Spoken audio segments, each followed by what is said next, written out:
संकल्प और विकल्प मन के द्वारा होते हैं। आप सभी सत्संगी भाई इसको जानते हैं। संकल्प विकल्पनात्मकम मना है। संकल्प और विकल्प करने वाला मन है।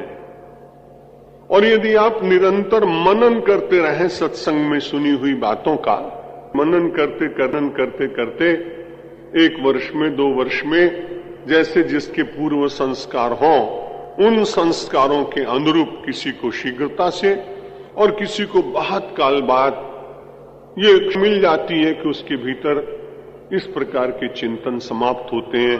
जो व्यक्ति वे दोनों बहुत परमात्मा से निरंतर प्रवृत्ति है कि मेरे तो ये संभव नहीं, इसलिए आप अनुज्ञा में सब बात ये जैसा अभी आपने सुना था कि उस कामना से, उस काम से युद्ध करते रहना चाहिए। और ये बहुत दीर्घकालीन युद्ध है। बड़े बड़े राष्ट्रों के युद्ध होते हैं, वो 10, 20, 50 दिन के भीतर बंद हो जाते हैं। महाभारत का युद्ध भी 18 दिन के बाद बंद हो गया था।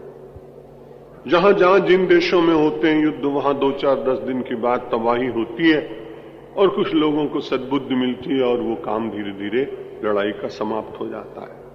मनुष्य ही ऐसा विचित्र प्राणी है कि उसके युद्ध का अंत जल्दी जल्दी होता नहीं, और उसके भीतर के कौरव और पांडव उसके अपने हृदय और बुद्धि रूपी कुरुक्षेत्र में निरंतर सजग दिखाई पड़ते हैं। वे लोग बड़े भाग्यशाली हैं जिनके सद्गुण और सच्चिंतन रूपी पांडव विजय विजय विजय प्राप्त करते हैं और दुष्ट विचार रूपी कौरव निरंतर पराजित होते हैं। वो हो जाएंगे। देखना पड़ेगा कि कौरवों के पराजय के पीछे जो बहुत बड़ी शक्ति थी वो भगवान श्री कृष्ण की थी। यदि पांडवों के साथ उनकी शक्ति न होती तो कौरव जैसे योद्धा शायद कभी पराभूत और पराजित न होते। इसलिए गीता का वो श्लोक याद रखिए, विजय मिल जाएगी, काम के ऊपर भी विजय प्राप्त कर लेंगे। लेकिन कब प्राप्त करेंगे? 2 बातें होनी चाहिए। यत्र योगेश्वर कृष्ण यत्र पार्थो धनुर्धरा तत्र श्री विजयो भूतिर ध्रुवा नीतिर मतिर मम। श्रीमद् भगवद गीता के रचयिता महर्षि वेद व्यास जी आश्वासन दे रहे हैं कि जिसके पास भगवान की पूरी कृपा के ऊपर विश्वास है।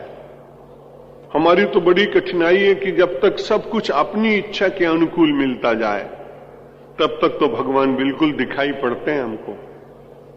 लेकिन एक दिन यदि प्रतिकूलता मिले तो तुरंत हम सबसे कहते हैं भगवान आजकल नाराज। जब सब कुछ अच्छा अच्छा मिल रहा था तब भगवान प्रसन्न है, ऐसी अनुभूति तो कम लोगों को होती है।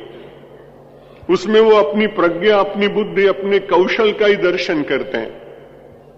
बड़े भाग्यशाली वो लोग हैं कि अपनी संपन्नता, अपनी विजय, अपनी वैभव, अपनी सफलता के पीछे परमात्मा की कृपा का निरंतर दर्शन करने वाले लोग बड़े भाग्यशाली, क्योंकि वो निरंतर सारा क्रेडिट भगवान को देते हैं और वो बड़े अपने आप निश्चिंत रहते हैं। लेकिन सफलताएं कई बार व्यक्ति के अहंकार का पोषण करती हैं और ऊपर से लोगों के सामने कई बार वो कहता है कि भगवान की कृपा से ये कुछ हुआ है, लेकिन उसी के साथ में उसका अहंकार भीतर भीतर बोलता है कृपा अकेली क्या करती जो मैंने अपनी बुद्धि न लगाई होती।